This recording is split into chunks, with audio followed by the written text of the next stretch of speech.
श्री शिवाय नमस्तुभ्यम। दोस्तों, आप लोगों का नीलकंठेश्वर महादेव चैनल पर स्वागत है। अभी तक आप लोगों ने जाना कि शिव महापुराण को करने और कराने वाले को कौन कौन से नियम का पालन करना है तथा शिव पुराण का परिचय सुना आप लोगों ने। इस प्रकार इस पुराण के 12 भेद या खंड है।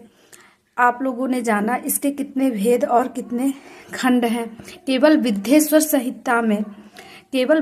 संहिता में 10,000 श्लोक है। इसी प्रकार हम आपको आगे आने वाली सारी वीडियो में धीरे धीरे कर इनकी सारी कथाएं और खंड पढ़कर सुनाएंगे।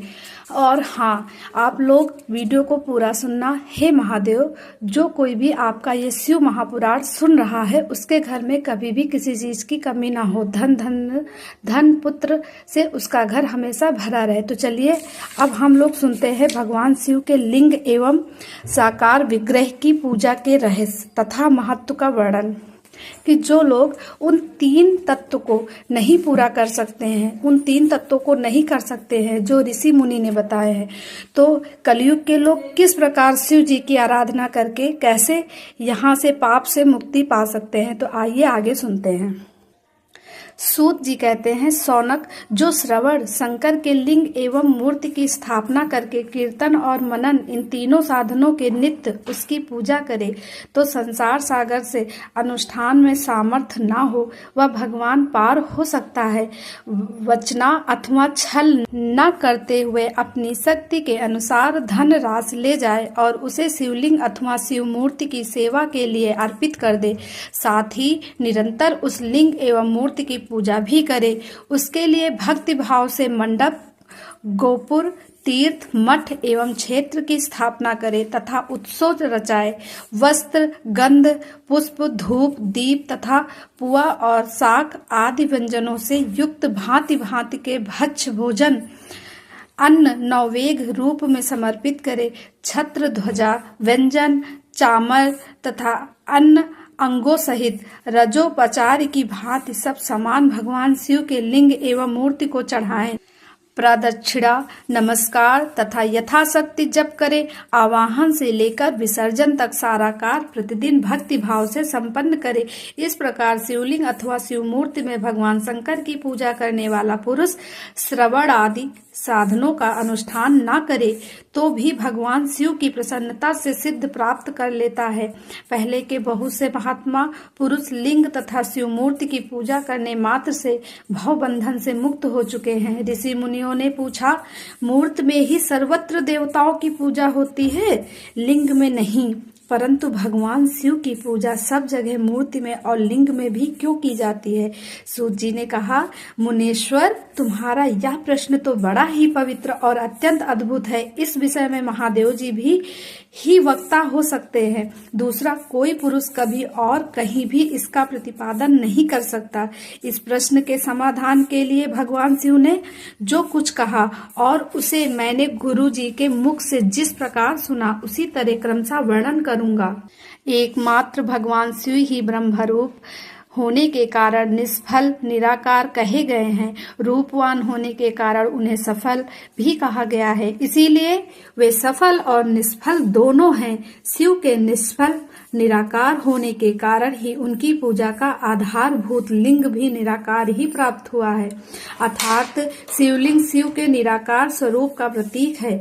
इसी तरह शिव के सकल या साकार होने के कारण उनकी पूजा का आधारभूत विग्रह साकार प्राप्त होता है, अर्थात शिव का साकार विग्रह उनके साकार स्वरूप का प्रतीक होता है।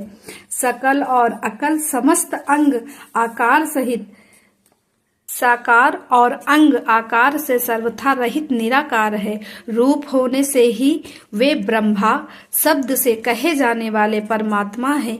यही कारण है कि सब लोग लिंग निराकार और मूर्ति साकार दोनों में ही सदा भगवान शिव की पूजा करते हैं। शिव से भिन्न जो दूसरे देवता हैं वे साक्षात ब्रह्मा नहीं है, इसीलिए कहीं भी उनके लिए निराकार लिंग नहीं उपलब्ध होता है।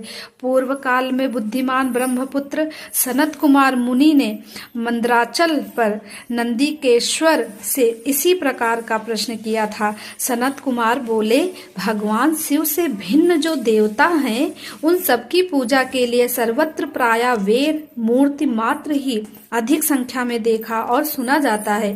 केवल भगवान शिव की ही पूजा में लिंग और वेद दोनों का उपयोग देखने में आता है। अतः कल्याणमय नंदीकेश्वर, इस विषय में जो तत्व की बात हो उसे मुझे इस प्रकार बताइए जिससे अच्छी तरह समझने में आ जाए। नंदीकेश्वर ने कहा, निष्पाप ब्रह्म कुमार, आपके इस प्रश्न का हम जैसे लोगों के द्वारा कोई उत्तर नहीं दिया जा सकता, क्योंकि यह गोपनीय विषय है और लिंग साक्षात ब्रह्म का प्रतीक है। तथापि आप शिव सक्त हैं, इसीलिए इस विषय में भगवान शिव ने जो कुछ बताया है उसे ही आपके समक्ष कहता हूँ। भगवान शिव ब्रह्म स्वरूप और निष्फल निराकार हैं, इसीलिए उन्हीं की पूजा में निष्फल लिंग का उपयोग होता है। संपूर्ण वेदों का यही मत है।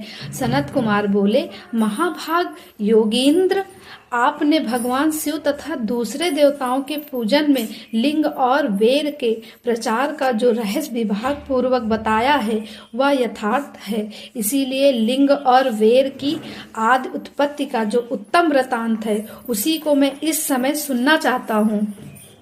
लिंग के प्रगट का रहस्य सूचित करने वाला प्रसंग मुझे सुनाइए। इसके उत्तर में नंदीकेश्वर ने कहा, भगवान महादेव के निष्फल स्वरूप लिंग के आविर्भाव का प्रसंग सुनाना आरंभ किया। उन्होंने ब्रह्मा तथा विष्णु के विवाद, देवताओं की व्याकुलता एवं चिंता, देवताओं का दिव्य कैलाश शिखर पर गमन, उनके द्वारा चंद्रशेखर महादेव का स्तवन, देवताओं से प्रेरित हुए महादेव जी का ब्रह्मा और विष्णु के विवाद स्थल में आगमन तथा दोनों के बीच में निष्फल आदि अंतरहित भीषण अगणित स्तंभ के रूप में उनका आविर्भाव आदि प्रसंगों की कथा कही। तदंतर श्री ब्रह्मा और विष्णु दोनों के द्वारा उस ज्योतिमय स्तंभ की ऊंचाई और गहराई का था लेने की चेष्टा एवं केतकी के पुष्प के साप वरदान आदि के प्रसंग भी सुनाए। तो यहाँ पर विद्येश्वर संहिता का तीसरा और चौथा पाठ समाप्त होता है। कल हम आप लोगों को अध्याय 5वां और 6ठा सुनाएंगे विद्येश्वर संहिता के। उसमें हम जानेंगे कैसे महेश्वर का ब्रह्मा और विष्णु को अपने निष्फल और सकल स्वरूप का परिचय देते हुए लिंग पूजन का महत्व बताना।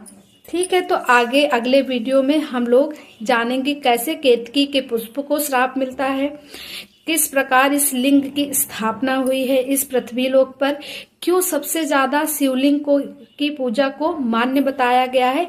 तो श्री शिवाय नमस्तुभ्यम दोस्तों, हर हर महादेव अवश्य लिखना कमेंट बॉक्स में। वीडियो को लाइक शेयर सब्सक्राइब करना।